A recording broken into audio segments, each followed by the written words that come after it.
माता दी दोस्तों, स्वागत है आपका हमारे YouTube चैनल पर। आज मैं आपको इस वीडियो में सुनाऊंगी सोमवती अमावस्या की व्रत कथा। सोमवती अमावस्या व्रत कथा के अनुसार एक गरीब ब्राह्मण परिवार था। उस परिवार में पति पत्नी एवं उसकी एक पुत्री भी थी। उनकी पुत्री समय के गुजरने के साथ साथ धीरे धीरे बड़ी होने लगी। उस पुत्री में बढ़ती उम्र के साथ सभी स्त्रियोचित सद्गुणों का विकास हो रहा था। वह कन्या सुंदर, संस्कारवान एवं गुणवान थी, परंतु गरीब होने के कारण उसका विवाह नहीं हो पा रहा था। एक दिन उस ब्राह्मण के घर एक साधु महाराज पधारे। साधु उस कन्या के सेवा भाव से अत्यधिक प्रसन्न हुए। कन्या को लंबी आयु का आशीर्वाद देते हुए साधु ने कहा कि इस कन्या के हाथ में विवाह योग्य रेखा नहीं है। तब ब्राह्मण दंपति ने साधु से इसका उपाय पूछा। कन्या ऐसा क्या करे कि उसके हाथ में विवाह योग बन जाए।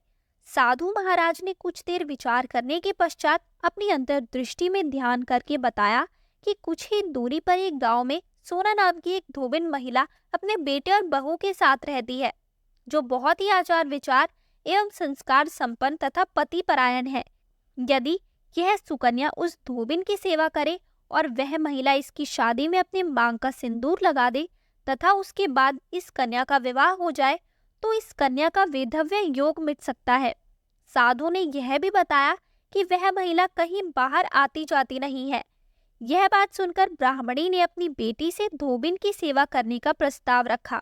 अगले दिन से ही कन्या प्रातःकाल ही उठकर सोना धोबिन के घर जाकर साफ सफाई एवं अन्य सारे काम करके अपने घर वापस आने लगी।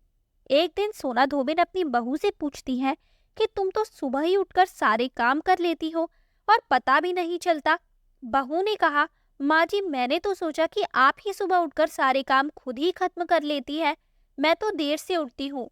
यह बात जानकर दोनों सास बहू घर की निगरानी करने लगी कि कौन है जो सुबह ही घर का सारा काम करके चला जाता है। कई दिनों के बाद धोबिन ने देखा कि एक कन्या मुंह ढके अंधेरे में घर में आती है और सारे काम करने के बाद चली जाती है। जब वह कन्या जाने लगी तो सोना धोबिन उसके पैरों पर गिर पड़ी। पूछने लगी कि आप कौन हैं और इस तरह छुपकर मेरे घर की चाकरी क्यों करती हैं। तब कन्या ने साधु द्वारा कही गई सारी बात बताई। सोना धोबिन पति परायण थी, अतः उसमें तेज था। वह तैयार हो गई। सोना धोबिन के पति थोड़ा अस्वस्थ थे। उसने अपनी बहू से अपने घर लौट आने तक घर पर ही रहने को कहा। सोना धोबिन ने जैसे ही अपनी मांग का सिंदूर कन्या की मांग में लगाया, सोना धोबिन का पति मर गया। उसे इस बात का पता चल गया। वह घर से निर्जल ही चली थी। यह सोचकर कि रास्ते में कहीं पीपल का पेड़ मिलेगा तो उसे भवरी देकर और उसकी परिक्रमा करके ही जल ग्रहण करेगी। उस दिन सोमवती अमावस्या थी।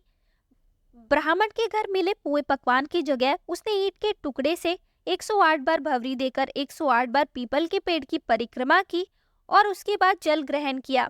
ऐसा करते ही उसके पति के मृत शरीर में वापस जान आ गई। धोबिन का पति फिर से जीवित हो गया। तो दोस्तों, ये थी सोमवती अमावस्या की व्रत कथा।